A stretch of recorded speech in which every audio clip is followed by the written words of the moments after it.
Jack Kerouac spent a lot more time in North Carolina than a lot of people realize.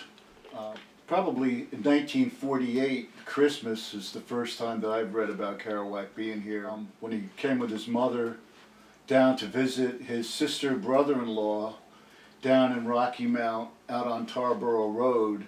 And this was actually the place where On the Road started. He calls Rocky Mount actually Testament, Virginia, and On the Road, but it was actually Rocky Mount, North Carolina.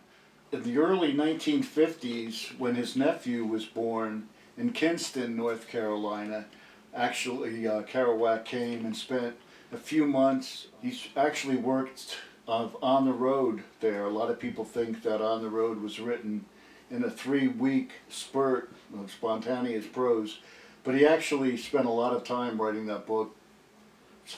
Many different versions, many different characters. Probably the time that he came to Rocky Mount after that in North Carolina was in the really early 1950s when his sister and brother-in-law moved out to Westmount, which was Big Easenburg, North Carolina, that he describes in the Dharma Bums. 5 or 6 actually chapters of the Dharma Bums is set right in Westmount, which Kerouac calls Big Easenburg Woods, where he stayed with his sister and brother-in-law in a little house out about 5 miles outside of Rocky Mount. A lot of the local people remember Kerouac, particularly the next door neighbor, Mrs. Langsley, who rented the house to Jack's sister and brother-in-law. She explained how Kerouac would come, visit his family, what a unique character he was, how he seemed to fit right in with today, the way the kids are. None of the natives could understand how Jack could show up with a wrinkled shirt and a backpack and a pair of jeans and not be concerned at all about how out of place he may have looked. And after 2 or 3 trips out there, I was able to talk to people that, you know, one person at a time led me out to Westmount, which was Big Easenburg Woods, and I found Miss Langley, and she was the person who actually rented the house to Jack's sister and brother-in-law. She became a really good friend. You know, I would go out there, you know, and talk to her a lot. She would call me up when nobody was in the house. I would go down there, take all my photographs, hang out in the little house. It was quite strange and inspiring and, you know, ironic, and to be able to actually hang out in the kitchen where he wrote Visions of Gerard. I remember thinking how, you know, how amazing it was and that I was finally there. It just didn't seem real. But as time went on, I've taken a lot of people out to Rocky Mount. I was even fortunate enough to have John Cassidy and some people from California come out here to visit, stayed with me for a little while, and I was able to take John Cassidy out to Rocky Mount and show him where his dad had actually picked up Kerouac in 1948 in the Christmas. So I was able to really share a lot of my experiences. I certainly believe in karma and fate. Some of the things that's happened to me involving Kerouac and that, you know, going to Lowell is pretty unbelievable. Well, not unbelievable, it's pretty amazing, really.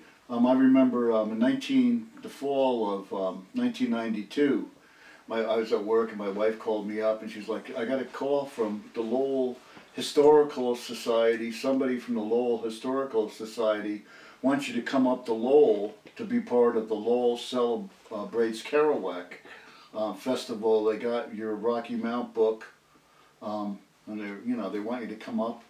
You know, there's a bunch of Kerouac stuff going on up there. She called me up at work and you know, told me that, and I was like, oh, there's no way I'm going to be able to go. You know, where am I going to stay? What am I going to do? Drive up by myself? And you know, I knew it would be, I couldn't just take a week off, you know, just like that. So anyway, she called me up and told me about it. And I remember I was thinking how great that would be to be able to go up to Lowell. And I walked outside, and it was, when I worked for the county, I was an electrician, and I walked outside, and there was this young kid, probably like 25, working on the outside irrigation for one of the county buildings. And he was a big, stocky guy. Actually, he was weird. He kind of had the same build. Kind of even looked like Kerouac. Had like a flannel shirt on. You know what I mean? Dark hair, the whole thing. And I kind of walked out. I go, hey, what's going on? And he said, hey. And he had the real Boston accent. And of course, me being from New York, I kind of said to him, you know, you're not from around here, are you? And he's like, no, I'm from Massachusetts. And I was like, you gotta be kidding me. Yeah, are you from Lowell? And he goes, yeah, I'm from Lowell. And I was like, looked at him, I go, you ever hear of Kerouac?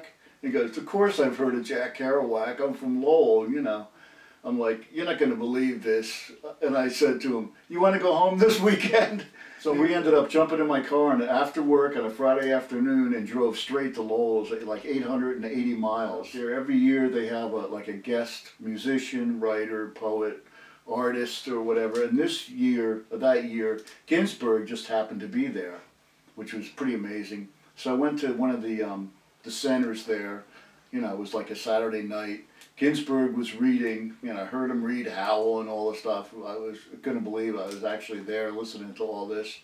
Then after the reading, maybe a couple hundred people walked over with Ginsberg over to the memorial where they have like a Kerouac Park now. And Ginsberg, you know, led the group and all kinds of Buddhist chants and stuff, and everybody had candles or whatever. It was pretty neat. And I saw this, I had my book, the Rocky Mount book with me, and I saw this kid who was walking around with Ginsberg. So you kind of like Ginsberg, of course, talking to all these people. And when the kid got away from Ginsberg, I walked over to him and I said, hey, you want to do me a favor and give this book to Ginsberg? And the kid's like, oh, you want to meet Alan? Come on over, you know. So I'm like, what? He goes, yeah, come on. Want to meet Alan? So I'm like, yeah. So anyway, he introduced, you know, he walked up, he goes, hey, Alan, this guy's, he did this really cool book on Kerouac in North Carolina. He wants to give you a copy. So, you know, I talked to Ginsberg for probably about 10 minutes about Kerouac in North Carolina, you know, about his family and, you know, of course, Kerouac books. You know, it was really, really neat meeting him and, you know what I mean. I wrote Ginsberg a letter, hey, look, I'm the guy that did that Rocky Mount book. Is there any way you could write the foreword to my Lowell book? You know, I really appreciate it. Like, I won't be able to pay you or anything, but, you know, I would really, you know, I would love it if you could do it. So I sent it, didn't even expect to hear from him. And a few weeks later, I got a letter from Ginsberg with the foreword to my book, which I still got to pinch myself that I can't believe that he did it, because he's only, I believe, wrote the foreword to one other, and that was the first biography of Kerouac. That's Kerouac, he just brings people together, particularly, you know, all the kind of spirits that like to travel, or, you know, travel and hitchhike. And I believe that was Kerouac's biggest asset, was his books and how he brought people together. A few years ago, I was lucky enough to get Kerouac inducted into the Twin County Hall of Fame. That's the Nash County and Edgecombe County Hall of Fame in Rocky Mount. Thinking the last thing I said when I was giving him my little speech about Kerouac was like, okay, this is for you, Jack. And I remember I got back to the table and I was looking at the picture of him. And I looked at his blue eyes, and I'm looking at it. Then I saw my book there, and I got the weirdest feeling of it was like Kerouac saying, no, this is for you, John. You know, it was just a really, really, really nice moment. It really, you know, it made me feel great. It was, you know, like come full circle or something like that. I'm, again, really happy that I could get Kerouac in the Hall of Fame. He would be flattered to know his portrait is in there with Thelonious Monk's.